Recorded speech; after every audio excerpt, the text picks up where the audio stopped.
কি চলছে মুসলিম দেশ সুদানে, যার জন্য শত শত মানুষ নিহত হচ্ছে?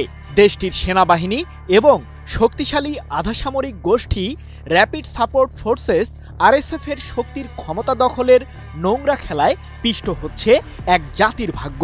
বিশ্লেষকরা বলছেন, এই যুদ্ধ কেবল রাজনীতির জন্য নয়, এটি মানবতার বিরুদ্ধে ঘোষিত এক নগ্ন বিদ্রোহ। কিন্তু হঠাৎ করেই কি হলো সুদানে?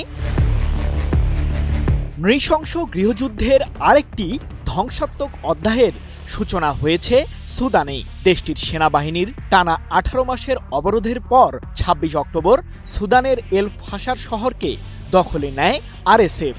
এছাড়াও দারফুর সহ দেশটির প্রধান নগরগুলোও এখন আধাসামরিক বাহিনীটির দখলে চলে গেছে, যার কারণে সুদানে জাতিগত বিভক্তির আশঙ্কা তৈরি হয়েছে।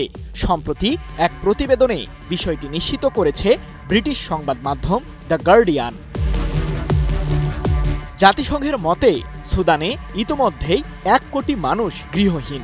শহরের পর শহর ধ্বংসস্তূপে পরিণত হয়েছে।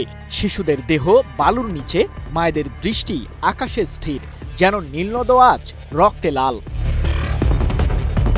বার্তা সংস্থা এপির তথ্যে জানা গেছে, উত্তর দারফুরের একটি হাসপাতালে শতাধিক মানুষকে হত্যা করেছে আরএসএফ বাহিনী, যাদের মধ্যে রোগীও রয়েছে, যার ফলে হাসপাতালগুলো আর হাসপাতাল নেই, সেগুলো এখন মৃত্যু গণনার কেন্দ্র।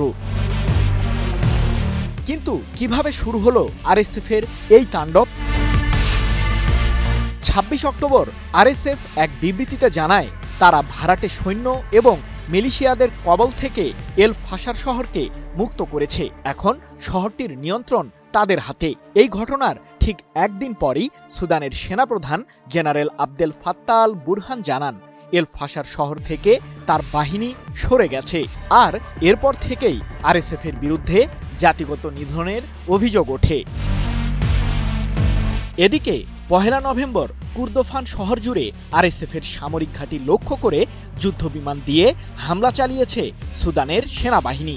এখন পর্যন্ত অন্তত 20টি ঘাঁটিকে লক্ষ্য করে এই হামলাগুলো পরিচালনা করেছে সুদানের রাষ্ট্রীয় সামরিক বাহিনী। এক প্রতিবেদনে বিষয়টি নিশ্চিত করেছে তুরস্কের সংবাদ মাধ্যম আনাদলু আজান্সি।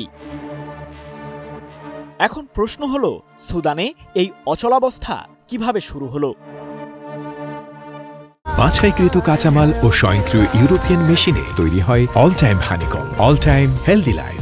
2019 সালে সুদানের সাবেক প্রেসিডেন্ট ওমর আল বশিরকে উৎখাতের পর দেশটিতে রাজনৈতিক ভারসাম্য ভেঙে যায়। সামরিক ও নাগরিক শাসকের মধ্যে ক্ষমতা ভাগাভাগি নিয়ে দ্বন্দ্ব শুরু হয়। এছাড়াও কুর্দোফান ও দারফুর শহরসহ বিভিন্ন অঞ্চলে জাতিগত ও সামাজিক বিভাজন দেখা দেয়, যার ফলে দেশজুড়ে উত্তেজনা চরমে পৌঁছে।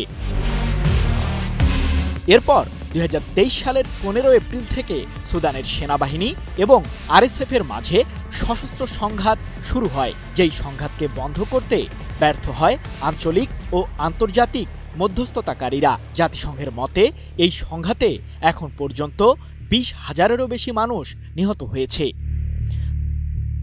সৃজন মাহমুদ, নিউজ 24।